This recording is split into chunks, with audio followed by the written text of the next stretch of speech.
Joined by head coach Bryan Fetzer. Coach, you opened up the outdoor season last week with hosting the Virginia Cup.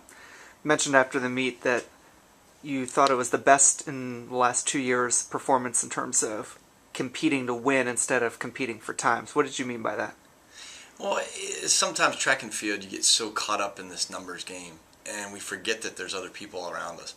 And our men and women did a very good job of trying to beat the other jersey, as opposed to worrying about, hey, did I PR by a quarter of a second, or did I, you know, did I have a half an inch improvement? They just went out and competed, so they stopped thinking.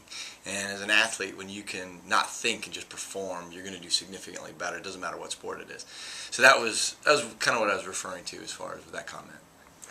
You mentioned that when you're not trying to PR, that sometimes you are. You had a lot of PRs and school top 10 performances. What does that say about the potential of this team that that's happening in the first meet of the outdoor season? We've been talking about it all year with them individually about how good they are, and they just got to stop thinking about things and just go out and perform and realize that success is going to come. And they started doing that, and that's exciting. When we're trying to beat somebody as a team, it causes a little bit different dynamics. And going out there, the teams that we had there, Hampton's a very good team that was there this past weekend. I mean, they're perennial MEAC champions. Liberty is a top 25 team a lot of years on the men's side, and to kind of close that gap. We got crushed last year when we competed against some of those teams because we didn't have the depth, we didn't have the overall track team. We had a couple individuals that were good, and so seeing that gap close and get a little more competitive and have a little bit more depth in different events and having some of the events that we didn't have in the past is definitely encouraging for the future. This week you split up the team, sending some athletes to Raleigh, some to Texas. What does splitting up the team offer you in terms of benefits of going to two different meets to choose from for each individual athlete? Well, I'm not a big fan of splitting a team up. I think I probably made that well known in the past. I think it takes a little bit away from it, but it's the reality of what our sport is, and until we change the core of our sport, it's going to be this way.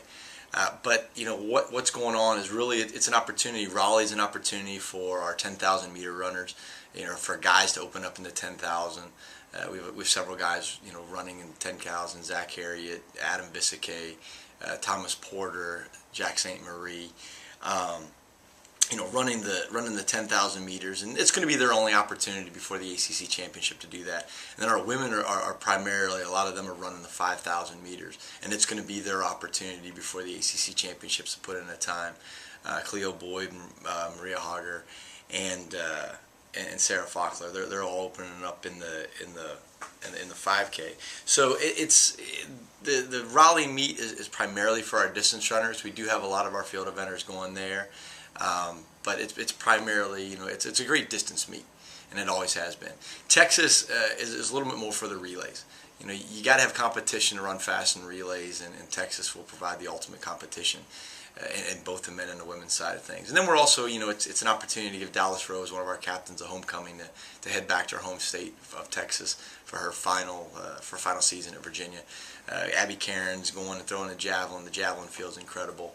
And then Philip, he gets a chance to throw the discus and the shot against some of the nation's best, and actually, to be honest with you, some of the world's best. Thank you, Coach, and good luck this week. I appreciate it. Thank you.